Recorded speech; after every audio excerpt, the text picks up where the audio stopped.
Alright, so top 10 scary things told by NASA employees. I am actually kind of worried. But I also don't believe a lot of things about NASA because they're so secretive, right? Like, I haven't heard anything scary from NASA in my life. Like, do y'all think the moon landing was real? I know I don't. There's no wind in space. And on that picture, why is the flag blowing? I need some answers, and hopefully this gives us to us. So, cheers.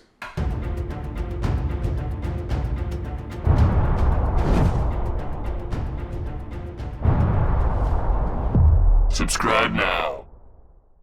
I've said before, space is scary. Hello everyone and welcome back to the channel. I'm your host Emily, and today we are counting down our list of the top 10 scary things told by NASA There's something behind you. Turn around. employees. Number 10. Extended space travel can change your DNA. Astronaut Scott Kelly, who spent a year at the International Space Station in 2016, returned to find out that he was 2 inches taller than his departing height. The new physical differences between Kelly and his identical brother, Mike, also an astronaut, were startling. Scientists compared the DNA of the two and found that besides growing 2 inches, Kelly's gut bacteria was completely different and his gene expression had changed. Scientists concluded I'm going to space. I'm going to space. I'm going to space, and then I'm going to the league. It's over. I'm setting a goal right now. I'm going to start practicing basketball right now, so then I'm going to save up money to go on with an astronaut into space, and I'm going to come back literally like Kevin Durant. It's about to be lit. I'm about to make millions. My family's finally going to be proud of me. Oh. concluded that the changes were caused by the stresses of space travel, which can cause changes in a cell's biological pathways. Now, although Kelly eventually returned to his original height, his other Well, there goes my plan. genetic changes were seemingly irreversible, meaning Kelly and his brother are no longer identical twins, which is insane. Number 9. Time on Earth moves faster than time in space. Yes, this isn't just something that was made up for the film Interstellar, it's a real thing. Time moves differently in space. Due to time dilation, a percept of theory of relativity referencing a difference in the elapsed time measured by 2 observers, astronauts stationed in outer space lose approximately 1 second per week. The spin of Earth, its orbit around the sun, and the solar system's motion around the Milky Way all combine to decrease the time we experience on Earth. Though minuscule, the second per week dilation results in nearly a minute lost annually and more than 8.5 minutes lost each decade. Number 8. An astronaut was covered in toxic ammonia during a spacewalk. Bob Kirby was no stranger to spacewalking when he was installing upgrades to the International Space Station. But while out there, a cooling line broke and spewed toxic ammonia all over his suit. Now, for those of you who don't know, a spacecraft is a closed system, meaning that the only air that you have to work with is the air you brought up with you. Oh, no. First, Bob had to stop the leak, then he had to figure out how he was going to get back in the space shuttle without bringing the volatile ammonia contaminating his spacesuit. But some good old-fashioned science helped with that one. Ammonia has a low boiling point, so he just needed to vaporize it off his suit. To do this, he simply baked himself in sunlight for an extra 30 minutes, arguably one of the most surreal and terrifying sunbathing methods a human can experience. Later, So they've definitely been into space for something like this to happen because it's not something you just make up, right? So how hot would it be for him to be able to bake all that stuff off of him? He'd have to be burning up. Jesus, oh my God, I'm scared of heights. So I know I wanted to be tall for the NBA, but I don't think I'm ever gonna go to space, to be honest. I mean, if it was 100% certain that I would survive going to space, I would do it. Like, literally, if they were like, everything's fine, we're like 1,000% sure you'll come back safe and nothing bad will happen while you're out there. You can even walk on the moon, go to Mars, all that stuff. I would do it then, but I've seen videos of like spacecrafts exploding in the station. And I know there was people on that shit that just died before even having the chance to lift off. Like, that is crazy to me.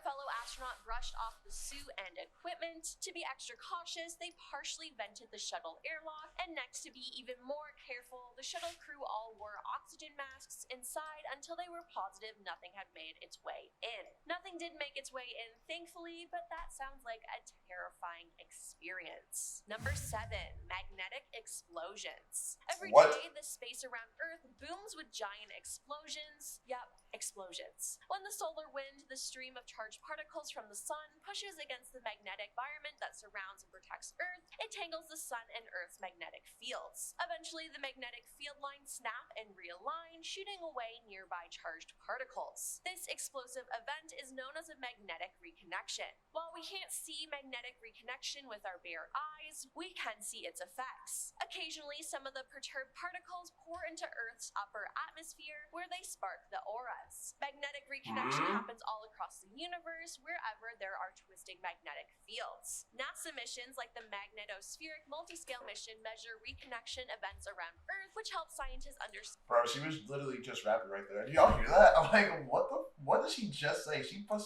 sounded exactly like Busta Rhymes. Wherever there are twisting magnetic fields. NASA missions like the magnetospheric multiscale mission measure reconnection events around Earth, which help scientists understand. Cause I'm feeling like I'm running and I'm feeling like I gotta get away.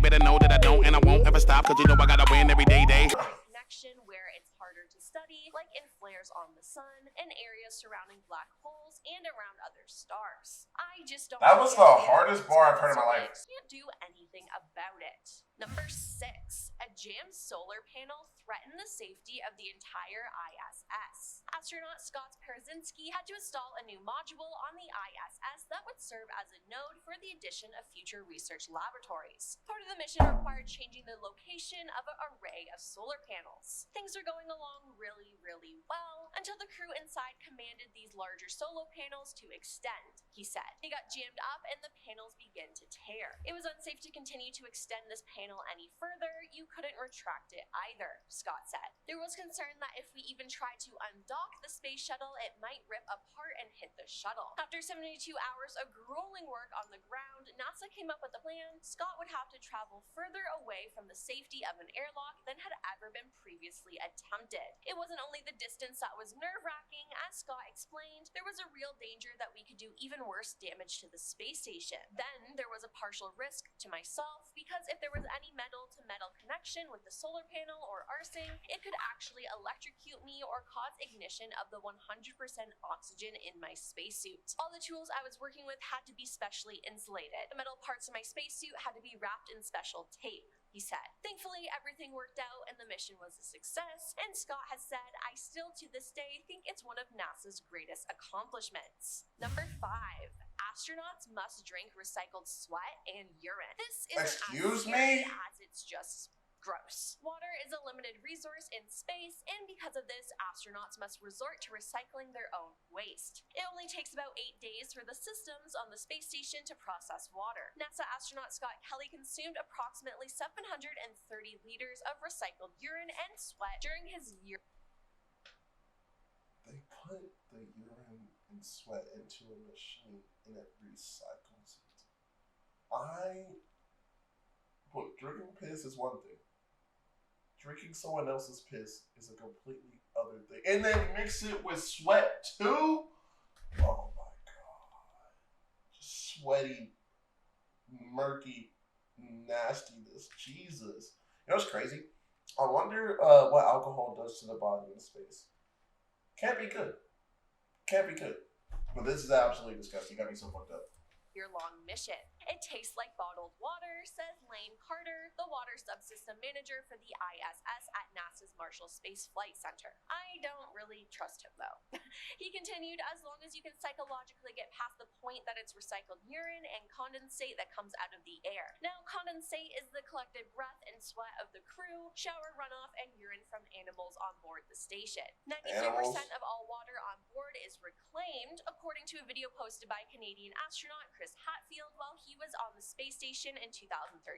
We can recycle about 6,000 extra liters of water for the station every year, he said. I mean, you gotta do what you gotta do, but I don't think I could do that. Number 4, there are floating animal corpses in space. Okay, well, this sounds strange right away, but this makes sense considering the first test subjects to make it to space were animals. Before space programs started sending people up into orbit, scientists couldn't agree on what it would be like for a living organism to leave Earth's atmosphere. What would be the effects of weightlessness on a mammal? How would the body handle radiation from the sun? So instead of Not sending the people up dogs. in such a risky situation, the United States and Russia sent monkeys, chimps, dogs, and other animals into space in order to analyze such effects. Oh, that's And messed when up. the seemingly good thing turned into a failure, these animal corpses were launched into space, where they reportedly float to this day and can be seen by astronauts making trips to space. While this is sad, this scene can seem a bit creepy too. Just imagine animal corpses floating around against the backdrop of a black and infinite space, and you have to just go on doing what you came to do.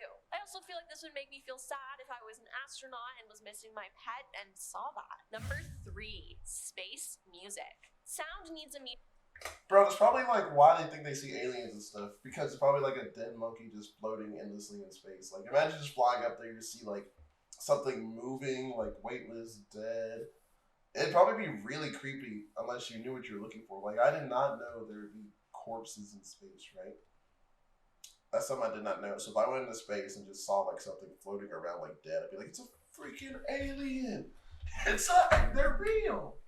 That's exactly how it go with me. medium to travel, and thus it cannot be heard in the vacuum of space. Yet, astronauts have returned to Earth with fascinating tales of hearing odd noises while in space, which is terrifying. During the Apollo 10 mission, which was a test run for sending the first men to the moon, astronauts were carrying various equipment with them, which was being tested to withstand space as they were deemed essential for the moon landing. While circling the moon, the astronauts on the vessel heard a certain whistling sort of music. The music lasted for almost an hour and creeped the living daylights out of the astronauts. One of them described the sound as a sort of otherworldly music. On returning to Earth, the astronauts struggled for a while on whether or not to tell NASA and the rest of the world about what they experienced. Why? Astronaut Michael Collins, who was also part of the Apollo 11 mission with Aldrin and Armstrong, revealed hearing similar music while on the moon's surface. An engineer from U.S. Space Agency said the noises likely came from interference caused by radios within the lunar and the command modules. However, Al Worden, an astronaut on Apollo 15, disputed the explanation. Number 2. Space Snake. Retired NASA astronaut Dr. Story Musgrave has accomplished a lot in his career as a spaceman. Only the second astronaut to fly on 6 space flights, Dr. Musgrave is also the most formally educated astronaut with 6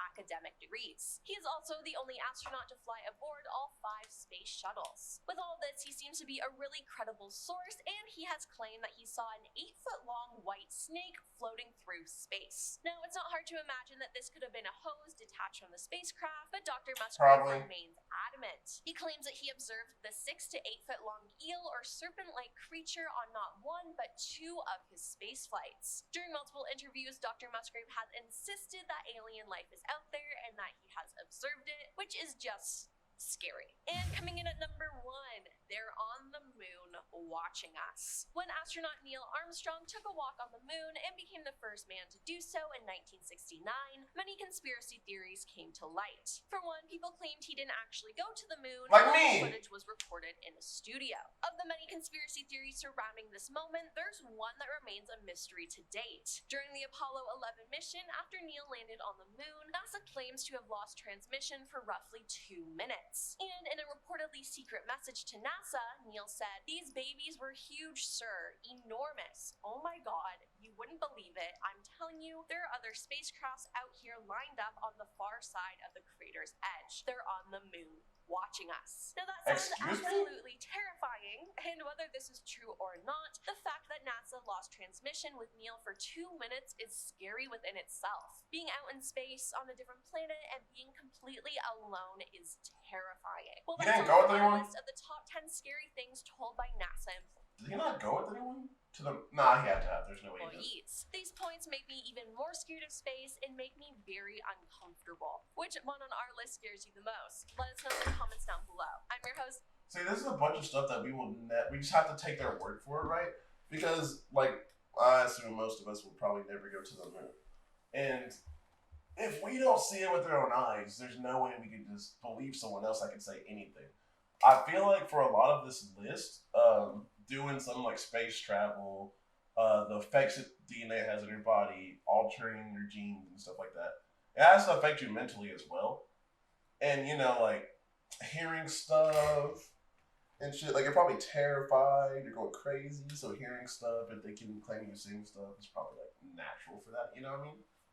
But when multiple people not in the same group go up there and confirm anything these people said, we will have no choice but to believe them.